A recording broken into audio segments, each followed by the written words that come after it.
Gandang araw sa inyong lahat.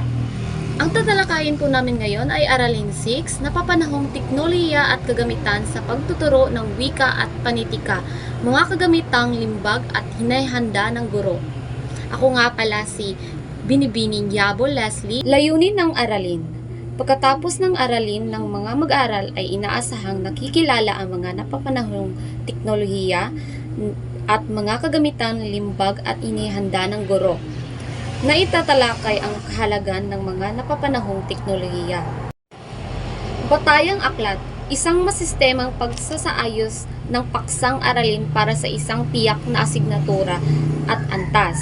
Inaayon ito sa mga kaalamang binalagkas ng pamahalaan upang matagunan ang araling angkop sa pangangailangan, panahon at level na gagamit. Halimbawa, textbook, aklat sa Pilipino na naglalaman ng mga aralin, paliwanag at halimbawa na ginagamit ng mga mag-aaral. Manual ng guro, kalipunan ng mga araling nakaayos ayon sa layunin at mga mungkahing paraan at o estratehiya kung paano ito ituturo sa mag-aaral. Ang manual ng guro daw ay gabay para sa guro na may mga layunin ng aralin, estratehiya sa pagtuturo at sagot sa mga gawain. Syllables, isang balagkas na mga layuning paksang aralin na nauugnay sa isang partikular na kurso o asignatura na nakaayos ng sunod ayon sa kinakailangang unit at inilalaan para sa isang markahan o semester. Ang syllables daw ay isang listahan ng mga paksang at layunin na tatalakayin sa isang asignatura sa loob ng semester.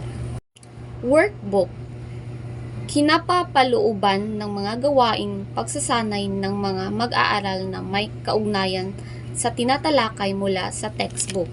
Maaaring kapalooban ito ng maikling teksto na maaaring gawain at pagsasanay. Ang workbook daw ay aklat na may mga pagsasanay at gawain sa sinasagutan ng mga mag-aaral. Kopyang balagkas, ito ay dagdag na sipi ng mga balagkas na aralin. Ito ay ginagamit na gabay sa pagpaplano ay pagbubuo ng araling tatalakayin. Ang kopyang balagtas o outline ay buod o ayos ng mga pangunahing paksang at sub-paksang ng isang aralin o kurso. Hands-out, ito ay mga paksang sinasaliksik at pinayaman. Madalas na inihanda ng isang tagapagsalita para sa kanyang tagapakinig. Maaaring paulit-ulit itong basahin ng mga guro upang mas malinaw ang isang paksa.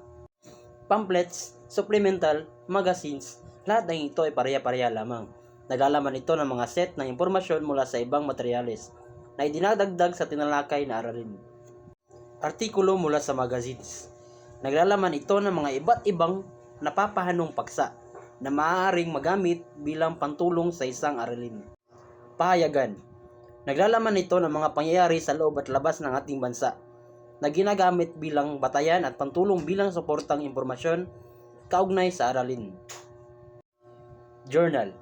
Isang balangkas ng sipi ng kinalabasan ng isang pananaliksik. Maaaring journal ng isang medisina, journal ng arkitektura at iba pa. Indexes. Isang materyal na pinagmumulan at pinagkukunan ng mga sanggunian at impormasyon. Worksheet at workcards. Kagamitang pinagsusulatan ng mga impormasyon at kaalaman upang madaling maisaayos. Module. May iba't ibang uri ng module. May module na pansariling pagkatuto, module sa pagsunod ng panuto, at module sa balangkas ng gawain. Bangay aralin. Ito ay balangkas ng mga layunin, paksang aralin, kagamitan at mga hakbang na sunod-sunod na isinasagawa upang maisakatuparan ang mga layunin o inaasa ang bunga ng isang aralin. Patnubay sa gawaing pang mag-aaral. Set ng mga panuto at tanong ng mga katulong sa pagtalakay ng mga bagong aralin. Talahanayan ng insipikasyon. Sa paghahanda ng guro ng pagsusulit, makikita ang lawak ng nilalaman, bilang ng item at uri ng pagsusuling gagawin. Pagsusulit. Isang kagamitang sumusukat kung gaano ang natutunan ng isang mag-aaral. Ito ay ginagamit ding panganyak upang ang mag-aaral ay maging aktibo sa pagtalakay ng aralin. Natutuklasan nito ang mag-aaral ay ang kanyang kakayahan at kagalingan.